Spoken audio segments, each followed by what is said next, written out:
పొద్దునే లేస్తే ఒక పార్టీ మీద ఇంకో పార్టీ లీడర్లు దుమ్మెత్తి పోసుకున్న రేంజ్లో తిట్టుకుంటారు. ఈ పార్టీ వాళ్ళతోటి మిలాఖత్ అయిందని ఒకరు, లేదు లేదు వాళ్ళే వీళ్ళతోటి మిలాఖత్ అయిండ్రని ఇంకో పార్టీలు. ఇట్లా అన్ని పార్టీల నాయకులు తిట్టుకుంటారు. కానీ ఇవన్నీ మాటలు చెప్పడానికి, జనాలను మత్మరియడానికేననేది ఇవాళ జరిగిన mayor, deputy mayor, chairman, deputy chairman ఎన్నికలతోటి తేలిపోయింది. 7 కార్పొరేషన్లు 116 మున్సిపాలిటీలకు మేయర్లు చైర్మన్లను ఎన్నుకునే కార్యము చాలా జాగాల లొల్లులు గొడవల నడవనే నడిచింది. అట్లా లొల్లులు బగ్గేటాలకు 11 మున్సిపాలిటీల చైర్మన్ల ఎన్నిక వాయిదా పడ్డది. ఇక కడమ వాటిల్లా నారాయణపేట, బైన్సా మున్సిపాలిటీలు 2 మాత్రమే పువ్వు పార్టీ దక్కించుకుంటే ఎంఐఎం పార్టీకి 1 దక్కింది. గద్వాల జిల్లా వడ్డేపల్లి మున్సిపల్ పీఠాన్ని ఆల్ ఇండియా ఫార్వర్డ్ బ్లాక్ కైవసం చేసుకున్నది. ఇక కారు పార్టీ 17 మున్సిపాలిటీలను దక్కించుకున్నది. మిగిలిన వాటిల్లా కొన్ని జాగాల స్వతంత్రులు మున్సిపల్ చైర్మన్ పీఠం మీద కూర్చుంటే కడవై కాంగ్రెస్ పార్టీ వశమైనాయి. ఇక 7 కార్పొరేషన్లల్లా రామగుండం, మహబూబ్ నగర్, మంచిర్యాల, నల్గొండలను కాంగ్రెస్ పార్టీ దక్కించుకున్నది.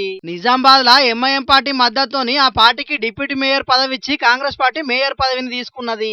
ఇక కొత్తగూడెం కార్పొరేషన్ లా సిపిఐ పార్టీ అభ్యర్థి చైర్మన్ అయితే కాంగ్రెస్ పార్టీ అభ్యర్థి డిప్యూటీ చైర్మన్ అయ్యిర్రు. 2.5 ఏళ్ల తర్వాత మళ్ళా పదవులు మార్చుకుంటారని అంటున్నారు.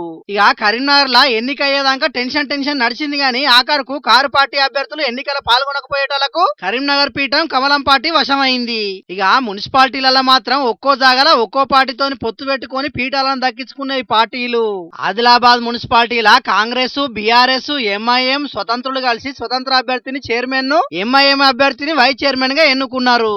ఇక అటు బైన్సాలనైతే 6 బీజేపీ సభ్యులు, 7 స్వతంత్రులు, ఒక కాంగ్రెస్ అభ్యర్థితోనట్టుగా పువ్వు పార్టీ ఎమ్మెల్యే రామారావు పటేల్ సుతం స్వతంత్రంగా గెలిచిన వాళ్ళనే చైర్మన్, వైస్ చైర్మన్ చేసేందుకు ఓటేసిండు.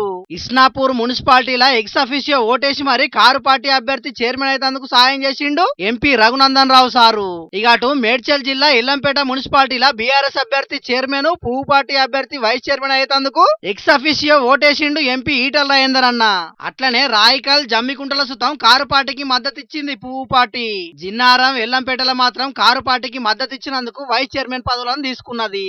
ఆమన్గల్, మొయినాబాదు, నర్సాపూరు, అలియాబాదు, మెట్పల్లి మున్సిపాలిటీలల్లా కాంగ్రెస్, బీజేపీ పొత్తు పెట్టుకుని చైర్మన్, వైస్ చైర్మన్ పదవులు తీసుకున్నాయి. ఇక తొర్రూరు మున్సిపాలిటీని దక్కించుకుందామని బగ్గనే ఉపాయాలు చేసిండు మాజీ మంత్రి దయాకర్ అన్న. కానీ చివరి నిమిషంలో MP Kadiyam Kavya ex officio vote నమోదయ్యేటాలకు పెద్ద రచ్చనే అయ్యి ఆఖరుకు ఎన్నిక వాయిదా పడ్డది. రంగారెడ్డి జిల్లా ఆమన్గల్ల సుతం పెద్ద రచ్చనే అయ్యింది. పార్టీ మారనని నిన్ననే గుల్లె ప్రమాణం చేసిన బీఆర్ఎస్ పార్టీ కౌన్సిలర్ పత్యానాయక్ ఆఖరుకు కాంగ్రెస్ పార్టీలో చేరికై చైర్మన్ గా ఎన్నికైండు. ఈయనకు మద్దతు చేసినందుకు బీజేపీకి వైస్ చైర్మన్ పదవి దక్కింది. పరిగి మున్సిపాలిటీ కౌన్సిలర్ అక్కమ్మకు వైస్ చైర్మన్ పదవి ఇస్తానని బాండ్ పేపర్ మీద రాసిచ్చి మరి మోసం చేసిండని ఎమ్మెల్యే రామ్మోహన్ రెడ్డికి వ్యతిరేకంగా నినాదాలు చేసుకుంటా పోలీస్ స్టేషన్ ముంగట నిరసనకు దిగింది. వనపర్తి మున్సిపాలిటీ చైర్మన్ పదవిస్తామని చెప్పి ఆఖరుకు ఎమ్మెల్యే మేఘారెడ్డి అమ్ముకున్నాడని కాంగ్రెస్ పార్టీకి రాజీనామా చేసిర్రు కౌన్సిలర్ చీర్ల రజనీ చందర్ దంపతులు. చైర్మన్ గా అవకాశం ఇస్తామంటేనే పోటీ చేస్తామని చెప్పినాము, ఆఖరుకు మమ్మల్ని మోసం చేసినని గరం అయినరు.